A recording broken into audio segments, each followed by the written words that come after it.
Hello.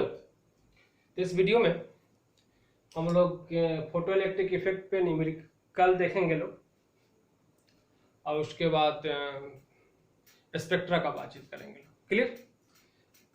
तो इसके पहले वाले वीडियो में हम लोगों ने देखा कि E equal to E naught plus half M V square, या E equal to H nu, या फिर E equal to H nu होता है तो E equal to H nu plus H nu naught plus half M V square,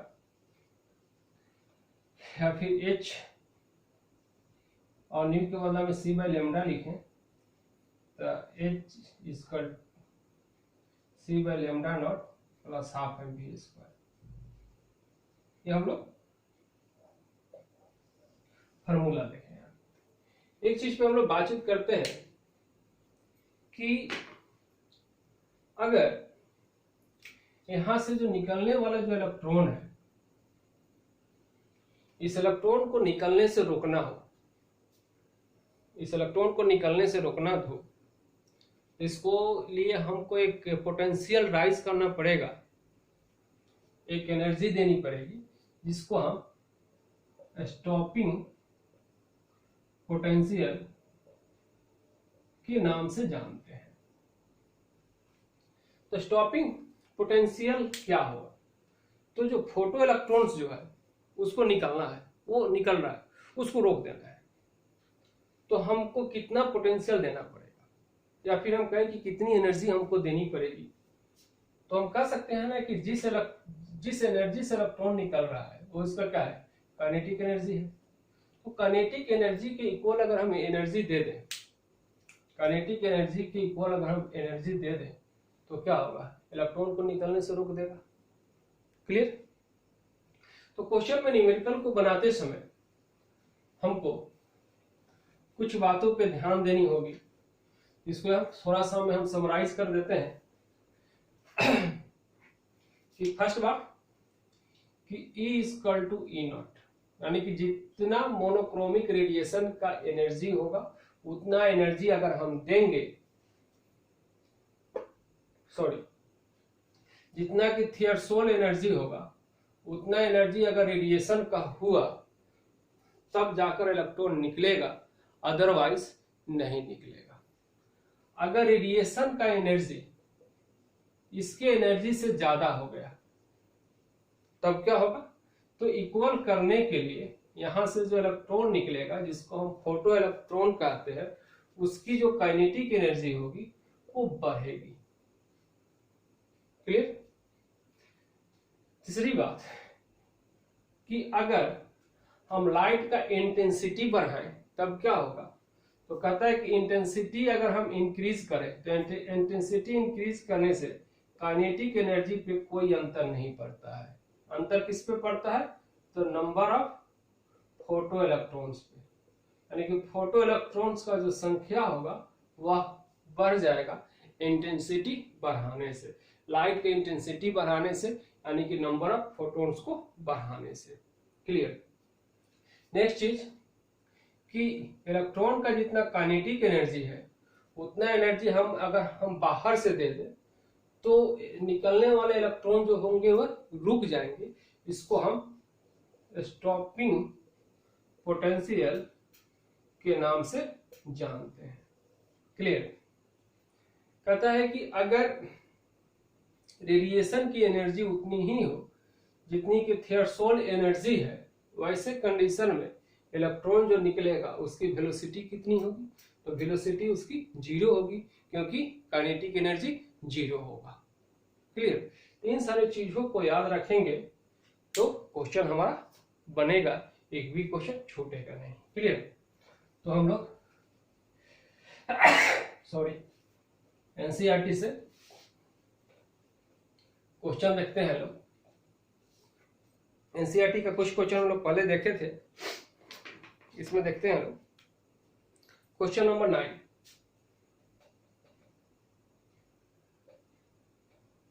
NCERT का question number 9 है, कहता है कि ये वेवलेंथ ऑफ द वेवलेंथ दिया हुआ है 4 × 10⁻⁻7 metre. Strike on the metal surface of the work function of the metal surface, work function दिया हुआ है, वर्क फंक्शन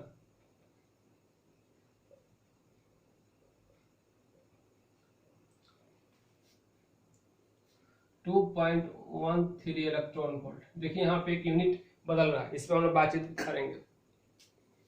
कहता है कि एनर्जी ऑफ फोटो इलेक्ट्रॉन निकालना है, energy of photo electron.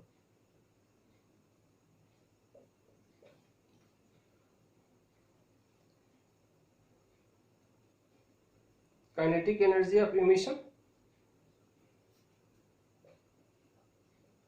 Kinetic energy of emission,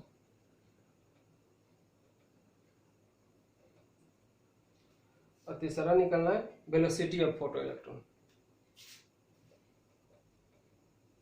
velocity of photo electron.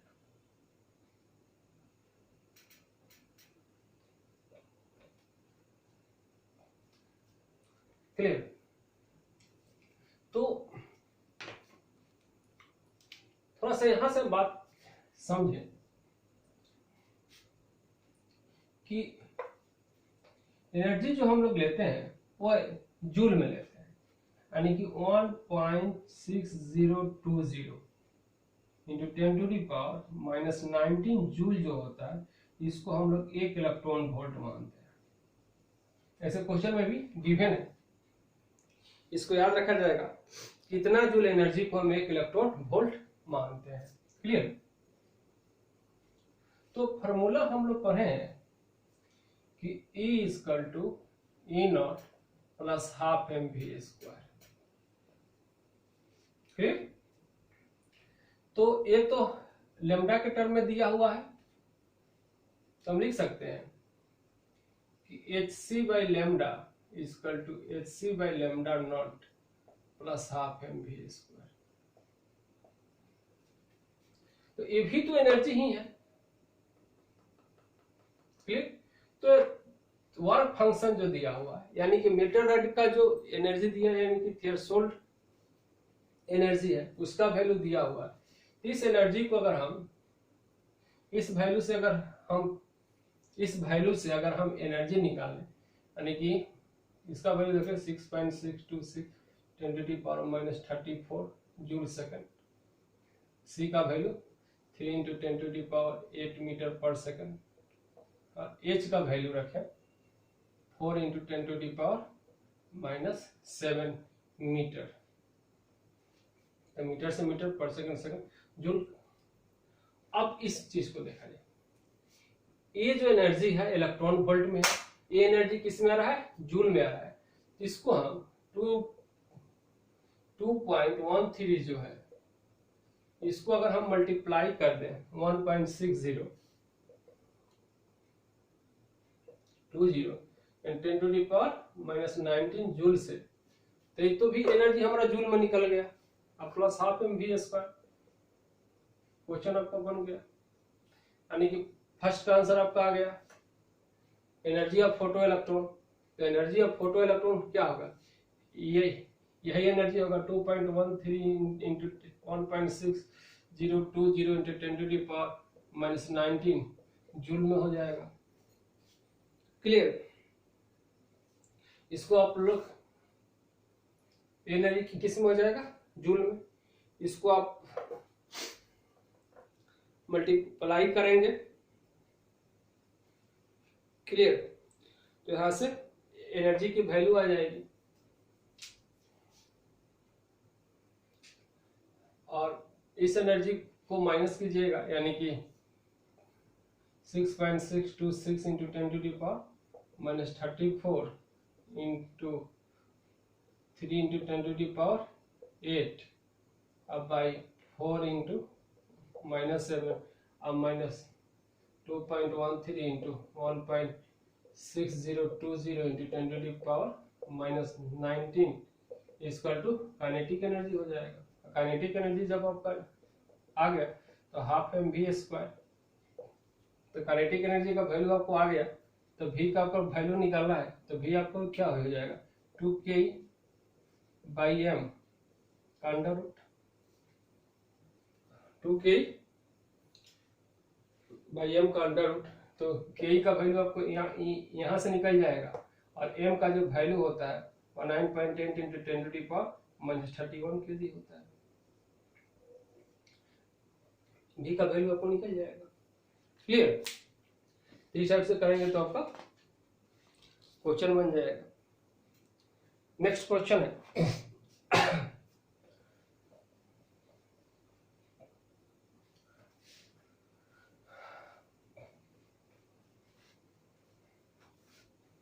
बनाएंगे लोग अपने से क्वेश्चन।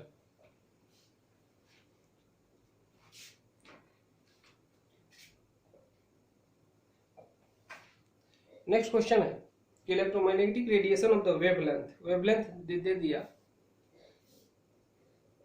242 नैनोमीटर।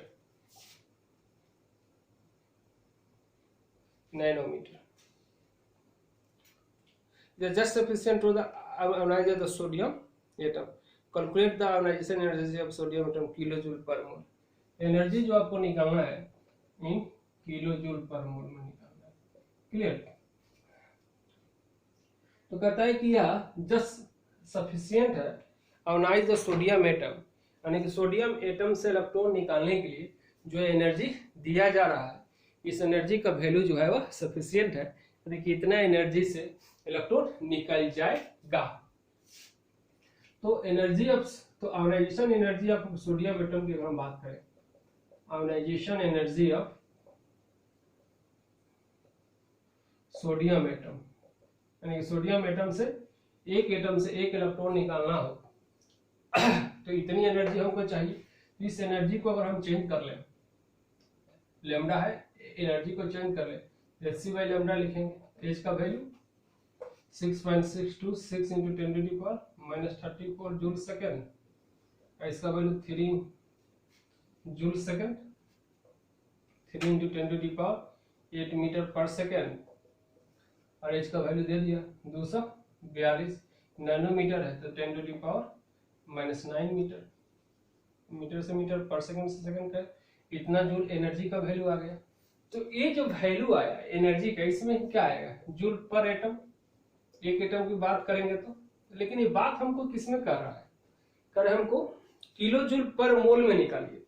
तो एक एटम के लिए इतना एनर्जी चाहिए, तो एक मोल के लिए कितना चाहिए, तो इसको हम मल्टीप्लाई कर देते हैं एवोगाड्रो नंबर से, यानी 6.626 × 10⁻⁻34 इंटू 3 × 10⁸ बाई 242 × 10⁻⁹। इसको हम मल्टीप्लाई कर दें एवोगाड्रो नंबर से, यानी कि 6.022 × 10⁻23। तो अब इसका यूनिट लिखेंगे तो क्या आएगा जूल पर मोल, लेकिन कह रहा है कि नहीं किलो जूल पर मोल में चाहिए। तो किलो जूल में बदलने के लिए 1000 से इसको हम डिवाइड कर रहे, एनर्जी का वैल्यू आ गया हमारा किलो जूल पर मोल, यानी कि एक मोल एटम से इलेक्ट्रॉन निकालने के लिए इतनी एनर्जी, और 1000 से डिवाइड कर दिए तो किलो जूल पर मोल में हमारा वैल्यू हो गया। क्लियर? कैलकुलेट कर लीजिएगा, आ जाएगा।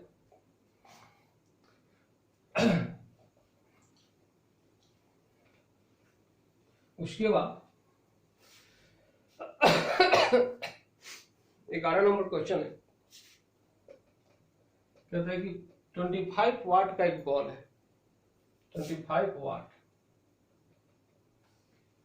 का एक बल्ब है, तो येलो कलर का रेडिएशन दे रहा है, इसका वेवलेंथ दिया हुआ है, लैम्डा दिया है 0.57 माइक्रोमीटर।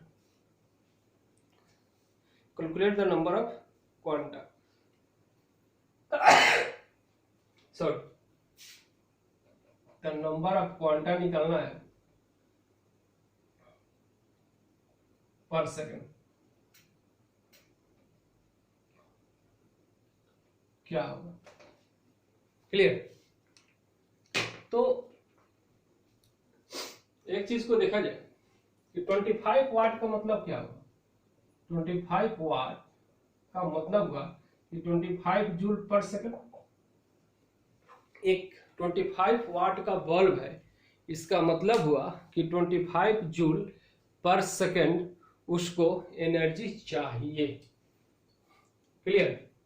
25 वाट का मतलब हुआ 25 जूल पर सेकंड। और जो क्वांटा जो निकल रहा है, जैसे कि बल्ब है, जल रहा है, क्लियर, तो इसको जो एनर्जी चाहिए और 25 जूल पर सेकंड की एनर्जी चाहिए, इसमें से बहुत सारे फोटॉन्स निकलेंगे, क्वांटा निकलेगा।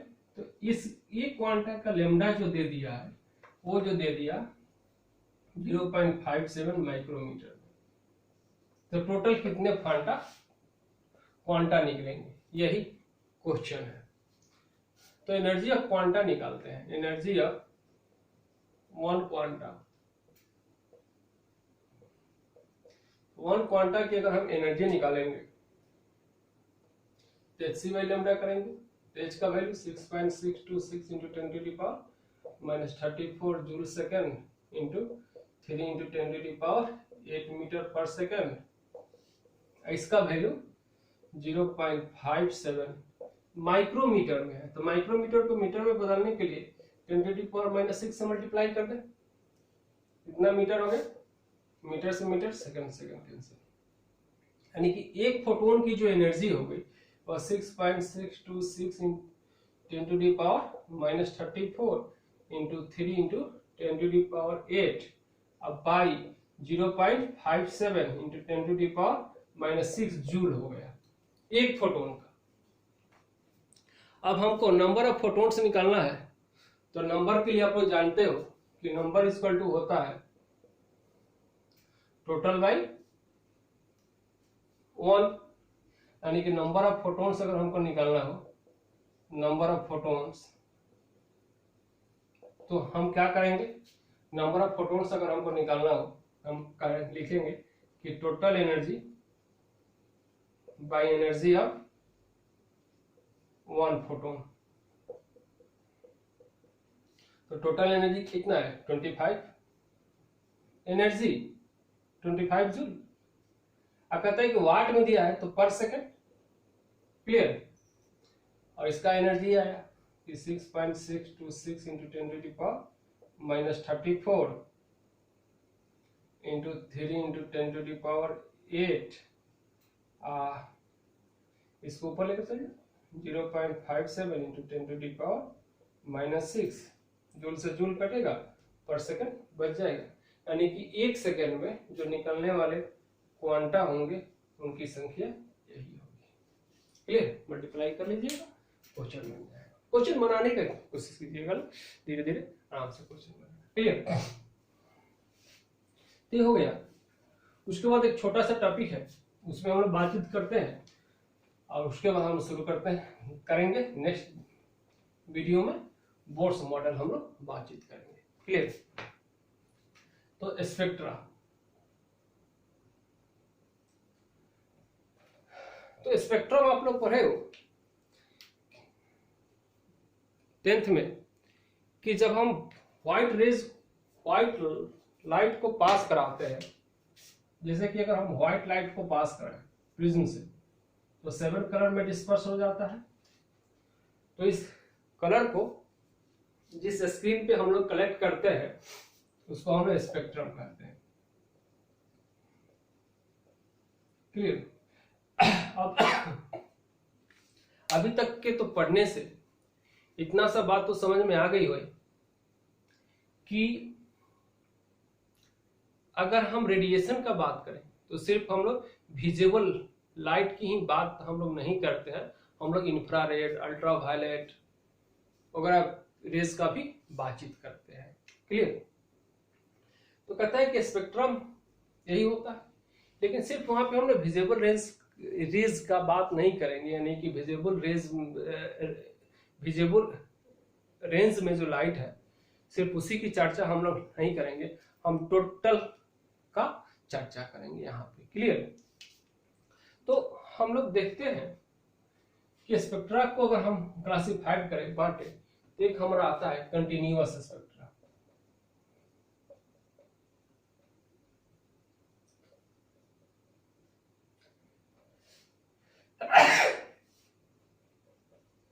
कंटिन्यूअस स्पेक्ट्रा कहते हैं, कंटिन्यूअस स्पेक्ट्रा किसे कहते हैं? तो कहते हैं कि प्रिज्म है, प्रिज्म से अगर हम व्हाइट लाइट को, प्रिज्म से अगर हम व्हाइट लाइट को पास कराएं, तो जो हम लोग को देखते हैं उसमें देखते हैं कि ये 7 कलर जो आता है, जो व्यूअर्स में जो कलर्स आते हैं, ये सारे कलर यहाँ पे हमको दिखलाई देंगे। अगर हम लोग स्पेक्ट्रोमीटर का यूज करें, जिससे हम सारे फ्रीक्वेंसी को मेजर कर सकते हैं, तो हम लोग देखते हैं कि बहुत सारे वेवलेंथ या फिर बहुत सारे फ्रीक्वेंसी वाले रेडिएशन हमको मिलता है। यहाँ से अगर हम विजिबल का रेंज करें, बात करें, तो वायलेट से लेकर रेड तक हमको मिलता है। तो कहता है कि जब हम व्हाइट लाइट को, कहता है कि when white light pass through a prism, the spectra form known as continuous spectra.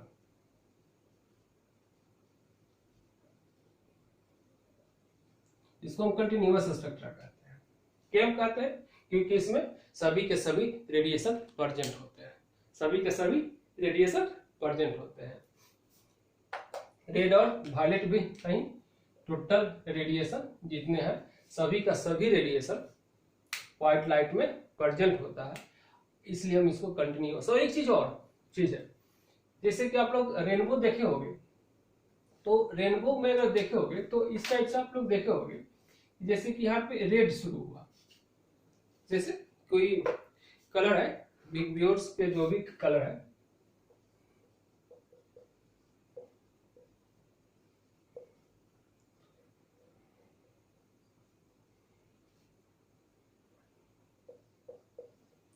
कहता है कि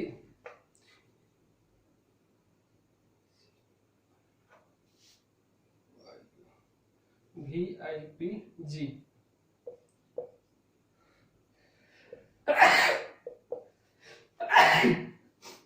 एलर्जी, गर्मी बहुत है, लगता है कि एलर्जी हो गया। कहता है कि व्यूअर के जो भी कलर्स है यहाँ पे, तो वायलेट और इंडिगो, ये और ब्लू, ब्लू और green, green yellow, yellow orange, orange red, लगता है कि जिससे कि यहाँ पे धीरे धीरे रेडिश खत्म होता है और ऑरेंजनेस शुरू होता है, फिर ऑरेंजनेस धीरे धीरे खत्म होता है और येलोनेस शुरू होता है।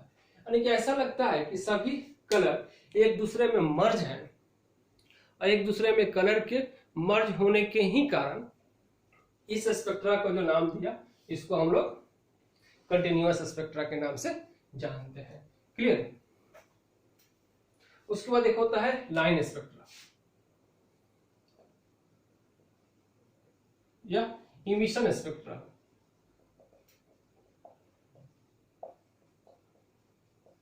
इमिशन स्पेक्ट्रा का ही पार्ट होता है लाइन स्पेक्ट्रा, उसको कंटिन्यूअस स्पेक्ट्रा को भी हम इमिशन स्पेक्ट्रा कह सकते हैं। कहते हैं कि इसमें क्या होता है कि अगर हम कोई कंटेनर ले, इसमें हम कोई वोलेटाइल सब्सटेंस रख दें।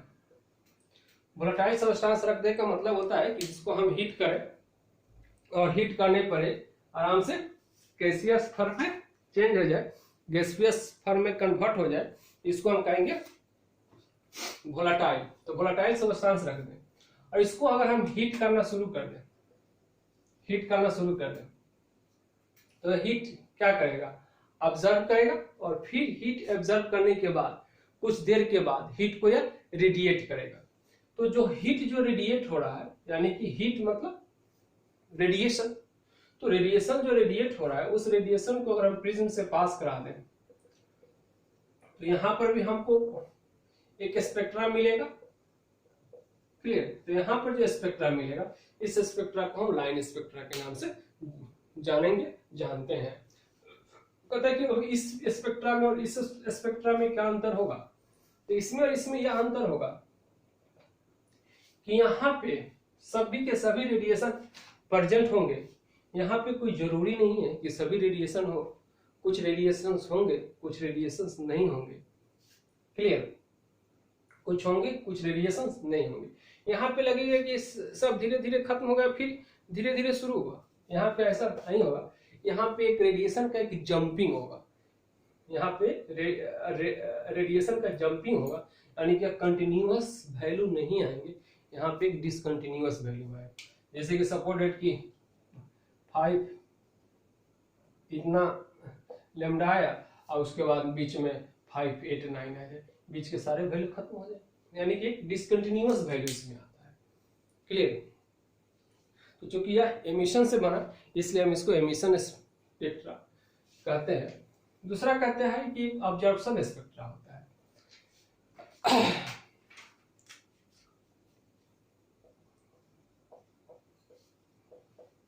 ऑब्जर्प्शन स्पेक्ट्रा, इसमें क्या होता है? तो इसमें होता है कि कोई वही वोलेटाइल सब्सटेंस रखे, यहां पे हम व्हाइट लाइट देते हैं,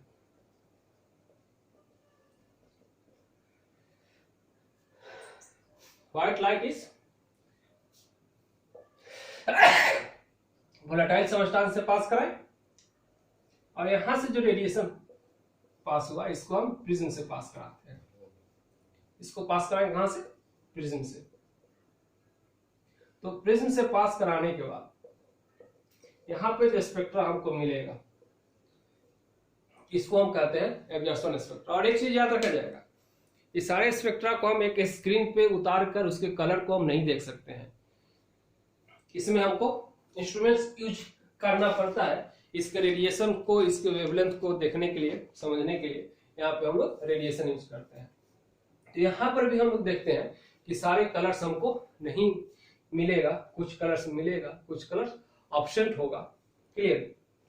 तो चूंकि यहाँ से पहले हम व्हाइट लाइट भेजे, कुछ रेडिएशन इसके द्वारा जो सब्सटेंस उसके द्वारा ऑब्जर्व किए जाएंगे और उसके बाद कुछ रेडिएशन जो ऑब्जर्व नहीं किए जाएंगे वो वहां पे रेडिएट होंगे, इसका स्पेक्ट्रा हमको मिलेगा। क्लियर? कोई सब्सटेंस होता है, कोई एलिमेंट्स होता है, कोई कंपाउंड्स होता है, वह स्पेक्ट्रा क्यों देता है? इसको हम एक एलिमेंट्स, हम एक एटम के अंदर एक एलिमेंट में हम इसको समझने का कोशिश करते हैं। होता क्या है इसकी चर्चा हम बोर्स मॉडल में करेंगे, कहीं ना कहीं बोर्स मॉडल के लिए बैकग्राउंड बनना तैयार हुआ।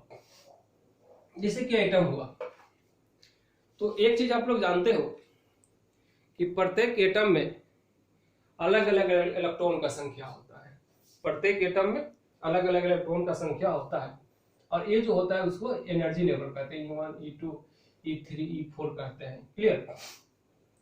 तो ये जो एटम है इसका हम इसको सेल कहते हैं या फिर हम एनर्जी लेवल कहते हैं।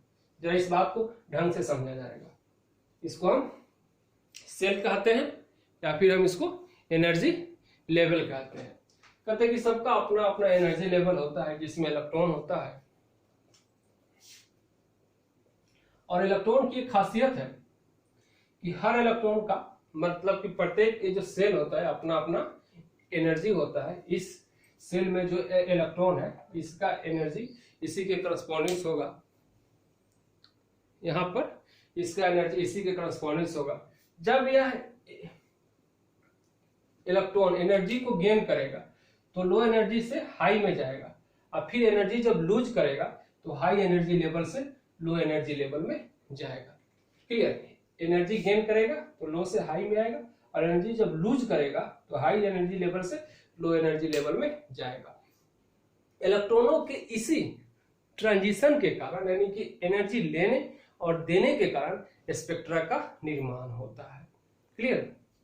और एक चीज तो आप लोग यहां से आप समझ सकते हैं कि प्रत्येक एलिमेंट्स में के जो एटम्स होते हैं उस एटम में नंबर ऑफ इलेक्ट्रॉन्स अलग अलग होते हैं। फिर इलेक्ट्रॉन का जो एनर्जी जो होता है, या जो सेल का जो एनर्जी होता है, उसी के करस्पॉन्डिंग एनर्जी इलेक्ट्रॉन का होता है। यानी हम कह सकते हैं कि अलग अलग एटम्स में ये जो एनर्जी होगा वह अलग अलग होगा, यानी कि इलेक्ट्रॉन का भी एनर्जी होगा वो अलग अलग होगा। क्लियर। और इस बेसिस पे भी बात कह सकते हैं कि इलेक्ट्रॉनों के जो ट्रांजिशन एनर्जी होंगे वे अलग अलग होंगे, और जब इलेक्ट्रॉन का ट्रांजिशन एनर्जी होगा यानी कि स्पेक्ट्रा जो बनेगा वो अलग अलग होगा। यानी कि प्रत्येक एलिमेंट्स का अपना स्पेक्ट्रा होता है। तो प्रत्येक एलिमेंट्स का अपना स्पेक्ट्रा होता है, तो इस बेसिस पे हम कह सकते हैं ना कि अगर हम किसी एलिमेंट का स्पेक्ट्रा लें उसका अपना स्पेक्ट्रा होता है। किसी दो एलिमेंट्स का स्पेक्ट्रा आपस में सेम नहीं होता है, तो इस बेसिस पे हम कह सकते हैं ना कि स्पेक्ट्रा से हम एलिमेंट की पहचान कर सकते हैं। यानी कि स्पेक्ट्रा से हम एलिमेंट की पहचान कर सकते हैं। इसलिए कहा जाता है कि spectra is the fingerprint of an element. Spectra is finger print of an element. Fingerprint, जैसे कि प्रत्येक आदमी का अपना अपना फिंगरप्रिंट होता है, उसी टाइप से हम प्रत्येक एलिमेंट का अपना अपना स्पेक्ट्रा होता है। आज के डेट में हम कह सकते हैं कि spectra is the Aadhaar card of an element. जैसे प्रत्येक आदमी का अपना अपना आधार कार्ड होता है, उसी टाइप से प्रत्येक एलिमेंट का अपना अपना स्पेक्ट्रा होता है। क्लियर। अब एक चीज और, एमिशन और एब्जॉर्प्शन स्पेक्ट्रा को यहीं से हम समझें। सपोज दैट कि इस एनर्जी को लेकर इलेक्ट्रॉन लो एनर्जी से हाई एनर्जी में जा रहा है, और फिर इस एनर्जी को लेकर हाई से लो में आ रहा है। क्लियर। थोड़ा सा ध्यान दिया जाएगा यहाँ पर। तो अगर हम एमिशन स्पेक्ट्रा की बात करें, हम एमिशन स्पेक्ट्रा, तो एमिशन स्पेक्ट्रा में हमने क्या किया, सॉरी, कि पहले हमने हीट दी। तो पहले हमने हीट दी यानी कि इलेक्ट्रॉन इस लेवल पे आ चुका है, सॉरी, इलेक्ट्रॉन इस लेवल पे है। यहां से यहां पे इलेक्ट्रॉन के जाने के कारण जो स्पेक्ट्रा बना, that is the emission spectra. Absorption spectra में क्या होगा, एब्जॉर्प्शन स्पेक्ट्रा में क्या होगा, इलेक्ट्रॉन यहां पे है, यहां से यहां पे अगर जा रहा है तो इस रेडिएशन को वह क्या करेगा, ऑब्जर्व कर लेगा। क्योंकि इलेक्ट्रॉन यहां पे है, इस रेडिएशन को, मतलब कि इसके लिए जो एनर्जी चाहिए उसको इलेक्ट्रॉन क्या करेगा, ऑब्जर्व कर लेगा। क्लियर। और जो छोड़ देगा वो बाहर निकलेगा। इस बेसिस पे हम कह सकते हैं ना कि एमिशन स्पेक्ट्रा में ध्यान दिया जाएगा कि एमिशन स्पेक्ट्रा में जो कलर अपेयर होगा, एब्जॉर्प्शन में वही कलर डिसअपेयर हो जाएगा। क्योंकि यहाँ पे यह फ्रीक्वेंसी निकल रहा है, तो इसके करस्पॉन्डिंग कलर अपेयर होगा, प्रेजेंट होगा, रेडिएशन अपेयर होगा। यहाँ पे ये जो है वह ऑब्जर्व हो जा रहा है, यानी कि इसके करस्पॉन्डिंग जो एनर्जी होगा, जो वेवलेंथ होगा, जो कलर होगा, अगर वह विजिबल रेंज में है तो कलर देगा, वह कलर एब्सेंट हो जाएगा। क्लियर। तो यह मेन एक अंतर होता है एमिशन स्पेक्ट्रा और एब्जॉर्प्शन स्पेक्ट्रा का। क्लियर। बाकी आप कह सकते हैं कि इसमें हम रेडिएशन देते हैं, इसमें हम व्हाइट लाइट देते हैं, इसमें हम रेडिएशन को डायरेक्ट पास कराते हैं, इसमें हम व्हाइट लाइट को पहले मटेरियल से और उसके बाद प्रिज्म से पास कराते हैं। क्लियर। तो आई होप ये बात समझ में आई होगी। और इसके वीडियो में हम लोग बाद वाले जो वीडियो आएगा सीधा हम बोर्स मॉडल पे बात करेंगे। तब तक के लिए थैंक्स।